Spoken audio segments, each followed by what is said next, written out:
Today we have a very special speaker, and I'm very excited to have her because she was my instructor for intervention for trauma and other different conditions called Accelerated Resolution Therapy, known as A.R.T. But I wanted to start with a funny story, before we got on camera here, I was telling you when I was at the lobby. So let me just share this brief, and then we'll get back to Julia. So mind you, I wanted to learn a new intervention, and so I've been treating chronic pain for about 16 years, and the overlap with trauma. And so I was down in the lobby for this training. This was in Los Angeles, I believe. And so at this hotel, I was at the lobby, and I grabbed some breakfast, went to the receptionist there, and he said, "Hey, where is the conference room for this art training?" And she was very adorable. She said, "Oh, how cute." She goes, "I don't think there are too many males that do art therapies. What kind of coloring will you do?" And I said, what did I sign up for? And I said, no, I think it's a different kind of art. So, Julia, let's kind of start there, please. What is art and how can it help, please? Mm-hmm. Accelerated resolution therapy, A.R.T, and as some people call it, art therapy. I tend not to call it art therapy for the same reason that you just described in your story about being in the lobby. Accelerated resolution therapy is a evidence-based emerging psychotherapy tool protocol that was developed in 2008 by a woman named Lainey Rosenzweig. She's an LMFT. She's in Connecticut. She was actually trained in EMDR. Many people have heard of EMDR, eye movement desensitization and reprocessing. And she was doing that process with clients and was doing it differently. She was using the eye movements that you create with just moving your hand back and forth, asking the client to follow them. And she started doing different things and was getting really phenomenal results. She was able to allow folks PTSD symptoms resolution, either dramatic decrease or complete resolution of PTSD symptoms inside of one session. And Lainey herself tells the story that she brought this news of the changes and the shifts that she was taking to this protocol to her supervisor, and her supervisor said, "That's fantastic. I'm really happy for you and your clients. Yeah. You're not doing EMDR anymore. You're doing something that's different enough that you really need to either do EMDR as we've taught you, or please go off and call this something else." And thank goodness she did. She did go off and called it something else and refined it. That was in 2008. The research started in 2009 after she'd kind of, narrowed down and gotten the protocol down to the way that she wanted it. And the studies have been published, and if I understand correctly, there are 14 peer-reviewed studies showing its effectiveness at this point, and there are several in the works as we speak, and those are going to be obviously rolling out as they are completed and the results are available.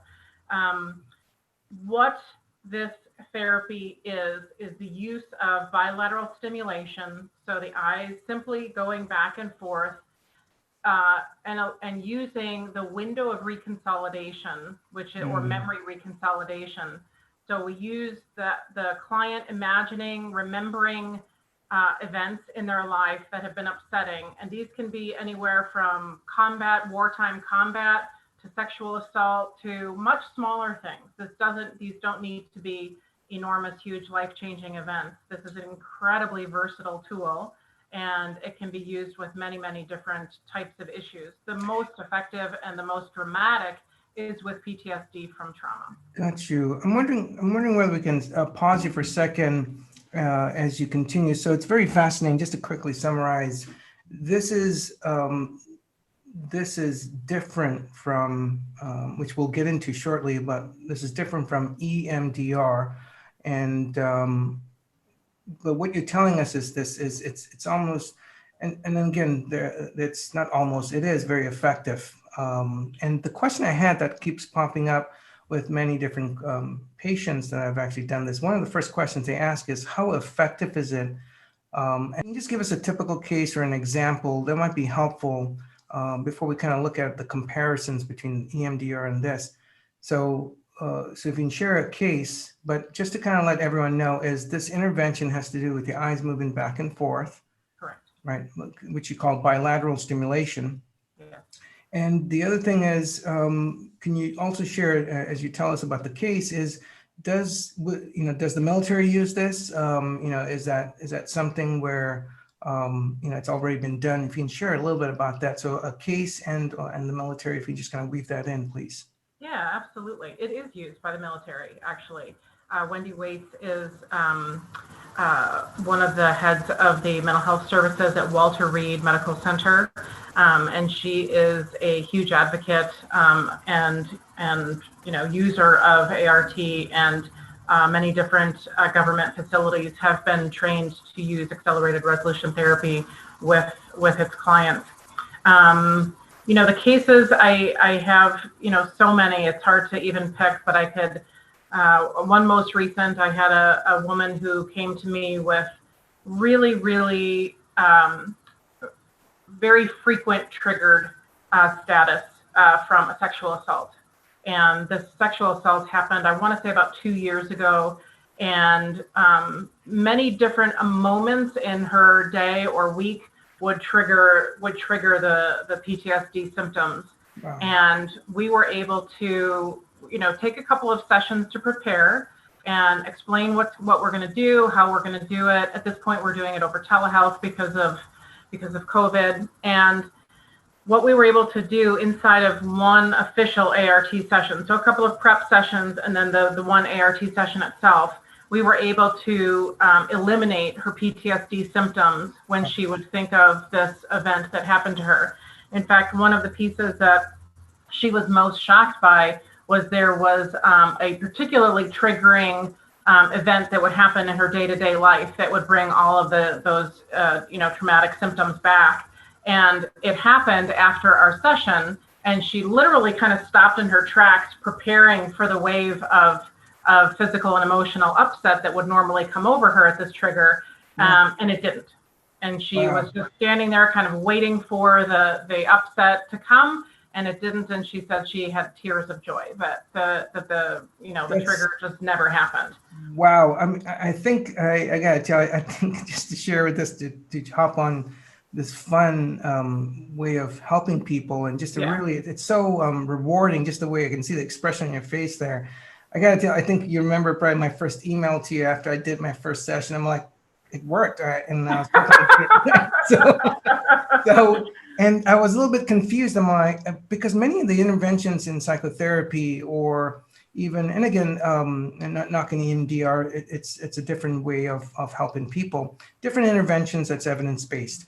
Yeah. And so one of the things I really was blown away was that one session, and I'm recalling a patient who had a severe car accident and basically was very hesitant, a young person, and ultimately did that in one session. And I got to tell you this, Julie, as you taught us very nicely, is I held the script as I did it because I was really new at it, and I was really blown away how effective it is. So I got to tell you this is it's not just art, but it's your style of training that I think it was very warm. I think, I screwed up many times when I was doing the training, but it was the warm and comforting stuff. I just needed to put that out there to let you know that it was you that helped me get better. And so every time I do one of these interventions, it reminds me of your guidance. And I think that's really important in interventions.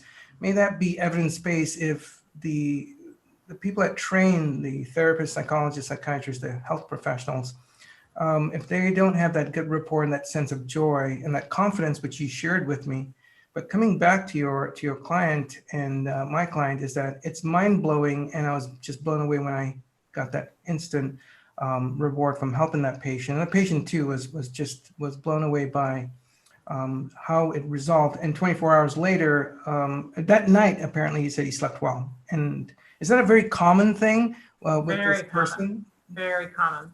In fact, the processing, the session itself, where the therapist is guiding the client with their eyes going back and forth and walking them through the steps of accelerated resolution therapy, it can actually be exhausting in the session for the client.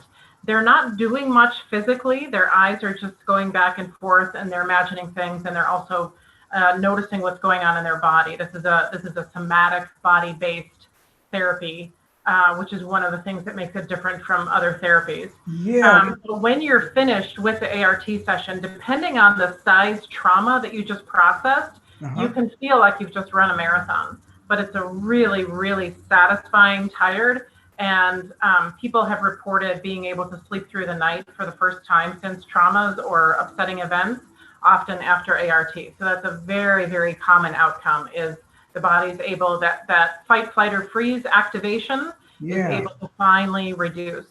Some of the theories behind accelerated resolution therapy is the bilateral stimulation, as the eyes are going back and forth, activates the parasympathetic nervous system. And so this is we're opening up the window of reconsolidation of the memory as they're seeing it. And as the eyes are going back and forth, the relaxation response is brought up in the body. And so by doing those two things together, and the detailed steps that we teach the therapists to go through to assist these clients, that's the mechanism by which accelerated resolution therapy works, is the bilateral stimulation, image replacement, voluntary image replacement, or positization. Lainey likes to use that word, which means that we're bringing in positive images and sensations that then get stored in with that memory. Got you. So let's kind of take a step back here from what you said. That was phenomenal. This is why I love just chatting with you. I feel like I'm back in class again. I'm afraid you're going to call on me. So listen, let's go back to, you said, and I wanted the audience to know, because you said some fancy words in that, memory reconsolidation. Now, the average Joe and Sally, me including, and before I got into this field, we believe that what we remember is exactly how we remember. Can you just share a little bit, what is memory reconsolidation? What's that really mean? Absolutely. So the window of reconsolidation opens anytime you have a memory. So I know it sounds really fancy and it sounds like we're doing something like really complicated, but anytime you recall something that's happened in your past, you're opening up this window of reconsolidation. What that means is the more times you've remembered something, the more times it's shifted and changed a little bit. I don't mean that it's changed into something that's not true or try to tell people that something didn't happen. I don't mean that. But when you have a memory over and over and over and over, there are physical changes in the brain as one recalls an event. And so if you open up that window of reconsolidation with the bilateral stimulation and with the positization, which is adding in positive images and sensations, you're changing the way the brain remembers that event. And that's what causes the incredible speed and effectiveness of this protocol, so that the body and mind really have a different relationship to the trauma that we're processing. Gotcha. That's great, because I think I love that part, because that's backed by science, and everything you're speaking about is backed by science. Is there something you could share with us as we continue to talk about clients and how this can help other people? Who, to the best of your ability here, who might this not be best for? Is someone stuck in an addiction? Is someone just out of surgery? I mean, what are some criteria that you might help people listening, and maybe they want to find a provider who's trained? Who might this not be for, or who might this be for also? Inclusion and exclusions, who might be? Yeah, so the three criteria that we need to make sure an individual can meet in order to receive accelerated resolution therapy are the ability to move their eyes back and forth, the ability to hold a thought, to be able to take an instruction from a therapist and do what's been asked, and three, a willingness, interest and a willingness to undergo this process and to have this kind of therapy. So those three things, which are pretty simple, and a lot of people meet that criteria, the client is going to be able to use or accept accelerated resolution therapy. So there are certainly people who don't like the process, not many, But, everyone's an individual, and therapy and people's suffering and people's mental health conditions are very complex and wide-ranging, of course. And so we certainly aren't saying that every single person who ends up in an office, with a therapist who does accelerated resolution therapy, is going to have this level of change. But very, very, very high percentage of people who accept and want to do accelerated resolution therapy have very quick and very effective and very lasting change from it. So if they're able to move their eyes, hold a thought, and if they're willing to participate, that's the criteria. It's pretty simple. Got you. Julie, you make everything look simple and sound simple. Just want to hey, one of the things that is really neat about this accelerated resolution therapy is what I was kind of blown away about it is, I just want to share that with you, so then maybe you can speak to it. Sure. So basically, the therapist or the psychologist, the provider, whomever is trained in this, is not having the client repeat the story verbally. So that's a really important point, Les. Yeah, that's a really, really important point. Could you speak to that, please? Yes. We can provide accelerated resolution therapy to a client and have no idea what they're processing. This is one of the main differences between one of the other leading trauma treatments, which is called prolonged exposure. It's a main difference between prolonged exposure and accelerated resolution therapy. Mm-hmm. I have a lot of clients that I've worked with to address their trauma want to tell their story about what happened to them. And I am, and many, many therapists are more than willing and more than able to hear that story and hold space for these individuals to describe what happened to them. There are circumstances in which people don't want to or can't describe the details of their trauma. And accelerated resolution therapy works just as well if the therapist has all the details, some of the details, and like I said, almost miraculously, even none of the details. I do have a client that I worked with. She and I have been working together for a long time, and she had an event that happened to her when she lived in a different city, and she didn't want to talk about it. She didn't feel able to talk about it, and we were able to go through an entire ART session, or accelerated resolution therapy session, and I had no idea what she was processing, and wow. She reports that it was life-changing and completely shifted her relationship to the memory of this event, which I have no idea what she processed. So you can imagine this is outstanding for sexual assault, childhood abuse. There are people who don't want to have to share the details. The other really great point about this is that therapists can do this work longer and more easily because they don't have the vicarious trauma of hearing every last detail of people's traumas that they're helping process.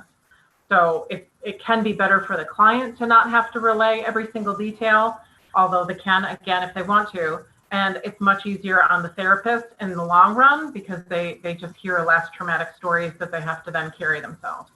So that's amazing because, I talk to I treat a lot of clinicians, by the way, lots different physicians, psychiatrists, therapists, you name it. Yeah. I think I specialize in them lately. And because we're all humans, right? We all have different experiences. I think what you speak about, which is nice to hear, is a secondary burnout, because sometimes in grad school and our training, we don't realize we're taking this. And what I love about accelerated resolution therapy, you don't get burnt out if anything at all. That you're really, like you said, the client is just they're not verbalizing this. And they're bringing it up like a movie script almost, right? So they're bringing up that memory, and we're just walking them through step by step. And one of the things that probably the audience does not know is it was mind blowing when you kind of broke it down the first step of just moving your eyes back and forth. And I thought I'd bring up some particular memory, but you actually calm the body down.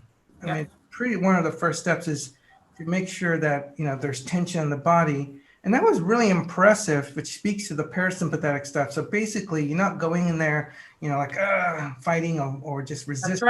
That's right. This isn't about willpower. It's not about conquering it. It's not about, pushing yourself through so you can endure.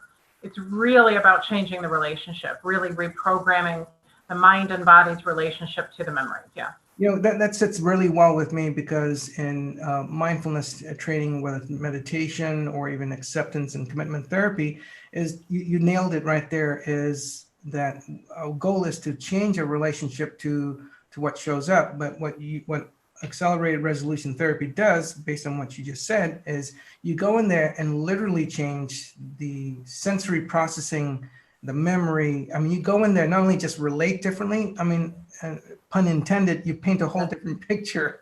That's right. That's very positive, as you said, the creator of accelerated resolution therapy speaks about. Can you tell us, is this, I had a couple of clients that asked this question, and so since you're here, I might as well ask the guru, right? So is this question, are we not just painting over something bad? How would you respond to that? Mhm. So we have this trauma, whether it's childhood, a car accident, war, just really terrible adult things that happen with a child or adult, or even medical trauma. I'm getting a lot of them when they've had multiple procedures and they're just traumatized by the medical system. Can you share with us, is the common, not common, but a couple of clients have asked, are we not just sweeping this underneath the rug? How would you explain that with the science of this is? Are we just painting over it so we all are happy and we're clicking our heels and we're Mary Poppins? No, definitely not. We are not erasing anything. We're not trying to convince the client that something didn't happen or that some alternative fact happened. What we're doing is we're allowing clients to keep the knowledge about what happened. One of the things that's most powerful about this is by reprogramming the body's relationship to the event, they're able to speak about it and know what happened almost better than before the therapy. Because if you're in a state of fight, flight, or freeze, if you're in a traumatized state as you're remembering something, your ability to remember it is altered, and you're not able to be present. By changing the body's response, you're able to remember, sometimes even in more detail, what happened, and narratively you'll be able to tell this story very clearly forever. We're not taking anything away. We're not erasing anything. The voluntary image replacement is going to potentially take a single image inside of that traumatic event that when the client sees it, when their mind just wanders to it or they get triggered by another event that reminds them of it, that's the piece that we can choose to erase and replace with a more positive image. Wow. The director scene, or the positivization, which is when we ask the client to come up with an alternative to what actually happened. And it can be anything. It can be just that the thing didn't happen, or it can be dreamlike. The eyes going back and forth, the bilateral stimulation, this is the exact movement and motion of the eyes during REM. So this is what your body does on its own while you're sleeping and processing events kind of naturally on your own, just as you go through your days. So by allowing the brain to come up with something satisfying that looks and feels good, that gets stored in with the traumatic memory. So the mind and body are able to recall what actually happened in all the detail of what actually happened, and you get to keep the wisdom from it and heal from this.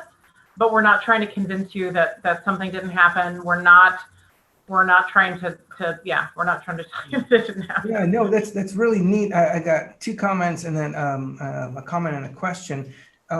When I was doing this for the the first week, you said you should be able to, I think we did the training Friday, Saturday, Sunday, and I was so excited on the way home. I was reading the manual, my notes as instructed. And Monday I hit the ground running because I already had signed someone up for this because I was so excited about it. I gotta tell you, this is what was mind-blowing about this fantasy, making the positivity and as you go through. So just to let the audience know, there's a sequence to this intervention where it just settles the whole body down and the therapist guides the person through the different scenes. So it's very layered. And what I love about this, you're constantly checking in with them. And it's just it's a beautiful dance that's very gentle as you're leading them. And the second thing that was mind-blowing was, I gotta tell you this, is positivity. I was like, how fantasy can we be? And I like when you during the training, and also you've instructed folks to do, is to just kind of whatever fantasy, it can be fantasized. And when I did this with a client, I would have never expected this. It was, let's just say this person was an engineer, very just, straight and proper and, very analytical. During this fantasy scene, this person brought up unicorns. And I was like, what?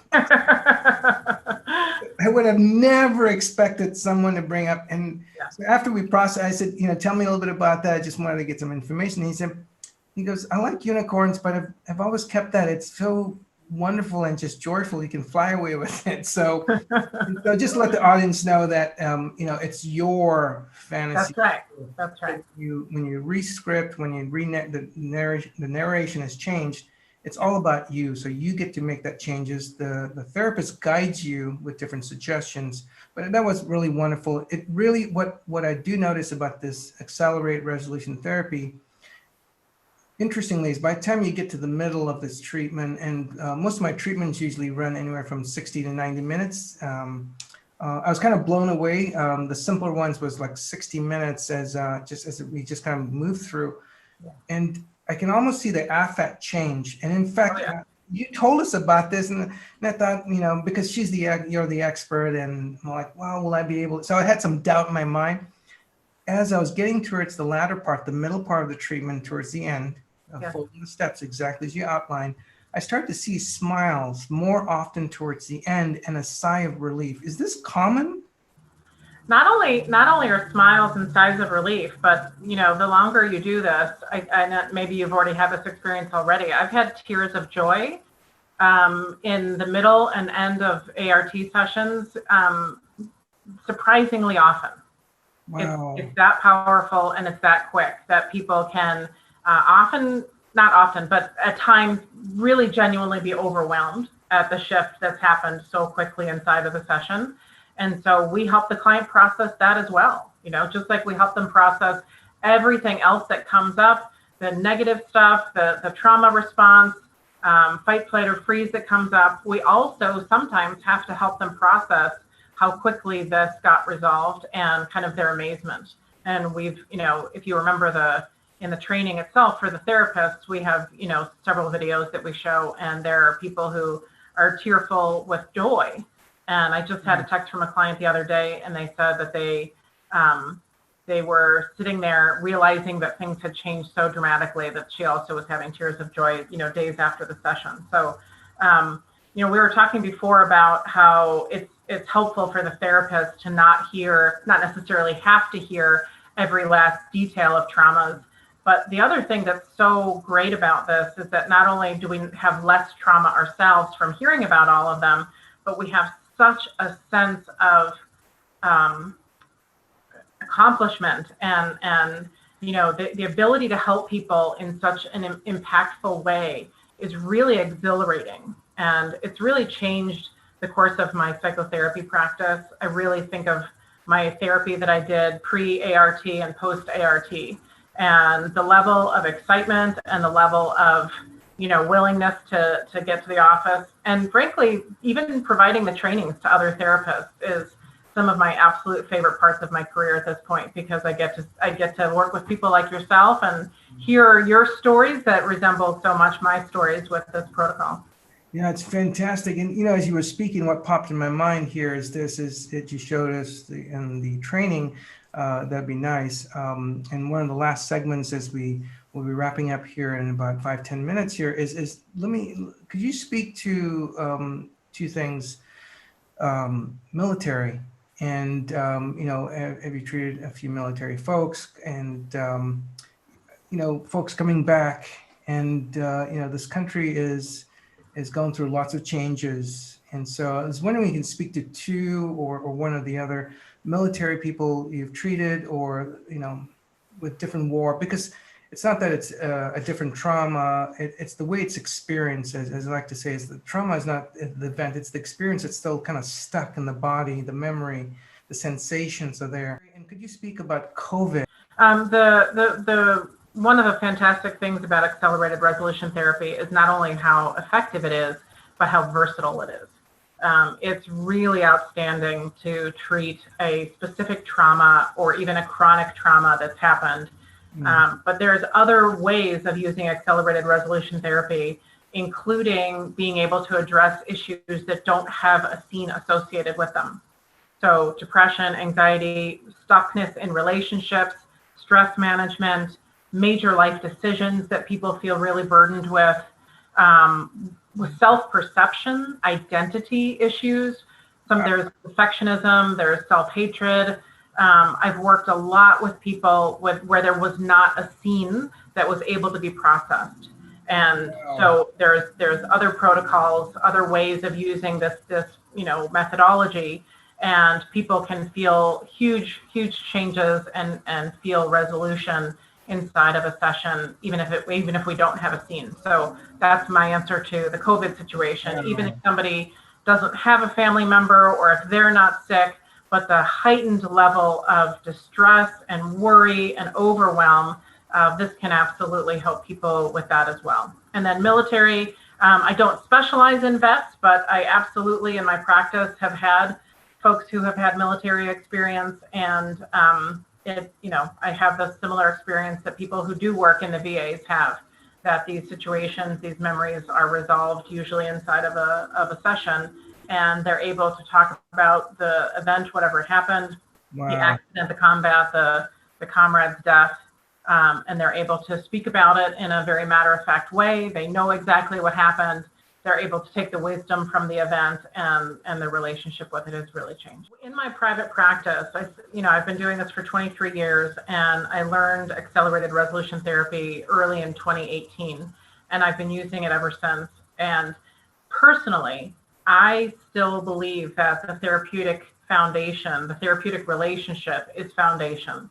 And I, collude with my clients, and we create a space where they can come to me and bring what they need to bring, and I can provide insight-oriented discussion, of course, and I have skills that I teach them, of course, like you just named. But working pre-A.R.T, there were always those moments where we would just keep circling back around to the triggered response of either a lowercase t or an uppercase T. And for those who are not in the field, that simply means either combat or car accident or sexual assault, or something smaller, an upsetting event that happened to you that still stays with you. That's all it is. That's all it has to be to be upsetting. All of that can be addressed with this. And when you come across that stuck spot, whether it's a trauma, uppercase T, lowercase t, or something else, again, even if there isn't a scene associated with it, having such an effective tool as A.R.T to get past that, then the rest of the therapy that you're doing with this individual has a whole different momentum. It's much more forward moving, and it can be quicker. It's not necessarily, 3 to 5 sessions for just accelerated resolution therapy and the client's gone. This client is very connected to you after an accelerated resolution therapy session, because you have provided them, with a really, really huge shift in their experience and a decrease in their suffering. And so there's room for all of the therapeutic techniques. This just happens to be a turbo boost technique that can get you and your client to a different space. That is beautifully, again, as always, you say it so eloquently. So I really, I do appreciate that. I love that word you use, and that's, I've had with many different patients stuck. And it's almost like there's something living, a memory that's living, that's stuck. And a real quick share here is I was treating a client who was stuck with some military background and couldn't get past. Now, what was mind-blowing was he basically shared about his developmental trauma, which he's never shared. And I couldn't figure out what was, and he was telling me, he goes, look, for whatever reason, I'm stuck. I'm not able to get more benefits. He was struggling with leg pain and chronic headaches. And so, he did the traditional route, treating anxiety with medications, exercise, meditation. He was getting some benefits, but the flare up in his leg, it was almost like there was a memory. And for those of you listening, you're like, what? There's a memory in the body. Well, remember, the brain is connected to the body with sensory and memory, as Julia was talking about. There's memory to events. I like to say, I was taking this from Stephen Porges, the creator of polyvagal theory, that our nervous system is our lived experiences. And so I went in to find out what are some of his lived experiences, and we found by accident. He said, I don't know what, I'm feeling stuck. And just like you said, we tripped over something which he had tucked away for a long way. And when we got done, it was quite surprisingly that the rest of the treatment for his chronic pain just shifted. Yes. The shame was, I didn't realize that, and it's, sometimes I forget to ask about the shame. We often think it's gender bias, meaning it's just the females that feel shame. We all feel shame, but it was toxic shame, which he had hidden and tucked away. Wow. And so, again, so thanks to you in the training and everything else. So it was beautifully, so it's not just large traumas, small traumas. And it was really reassuring to have you say this, is if people are struggling, they don't have to struggle. And their therapist can get the training, which I wanted to shift into that, if you don't mind. I wanted to shift into the last two things before closing. Yeah. Any thoughts, any last minute thoughts you might have, or anything else you'd like to share about A.R.T? A.R.T International is a nonprofit organization that trains in and promotes accelerated resolution therapy. And so you can get trained through A.R.T International and get tons of information from their website, and that's artherapyinternational.org. And then acceleratedresolutiontherapy.com is Lainey Rosenzweig's organization, Rosenzweig Center for Rapid Recovery. Both of those websites have all of the research that's been done so far. Again, I believe it's 14 peer-reviewed published studies, and again, many in process as we speak. So both of those websites are going to be great resources for people either looking to get trained if they're therapists and they want to have this tool available for them to provide to their clients, or if people who are wanting this therapy for themselves can go to either one of those websites and find therapists trained with it. If you can share your website, and I'll put that in the resources. holistictherapystpaul.com. Beautiful, thanks. I'll put that in the description section. As we come to a close here, any last minute thoughts? It was only developed in 2008, and the research started in 2009, and we have the amount that we have, but it's growing. And I think that if a client or a person suffering with something that they want help with is listening to this, or if a therapist of any kind is listening to this, and if your interest is piqued and you think to yourself, I feel drawn to that, I wonder what this is about, I want to get more information, just follow that instinct. I did the same thing. I was wanting to get my next level of training. I've been trained in clinical hypnosis. I'm trained in Hakomi, which is a body-based, mindfulness-based approach that's really similar to sensory motor and somatic experiencing. And I use those things and insight development and CBT and skills and all of that for many, many years. And I wanted more. I wanted an additional tool, something more specific that I could really create change with. And so I considered a number of them and landed on accelerated resolution therapy, and just couldn't be more pleased with what I've been able to offer my clients. And as I said, training people like yourself is just one of the absolute joys of my career. Yeah, all I can say is what a pleasure. I landed with you as an instructor. And I tell you, from the time before I even landed in Los Angeles for this training, and then you have the trainings all over the country. Yeah. And, it was such a nice. You were so warm. You're like, hey, welcome, and you kind of brought us together. Those of us who were training. So your style is phenomenal, and it's really influenced the way I practice. So to my patients, from me to you, thank you very much for taking time. During this tumultuous times in our country, this world with COVID and politics. It's really nice to know that there is evidence in helping people, and there's a way out.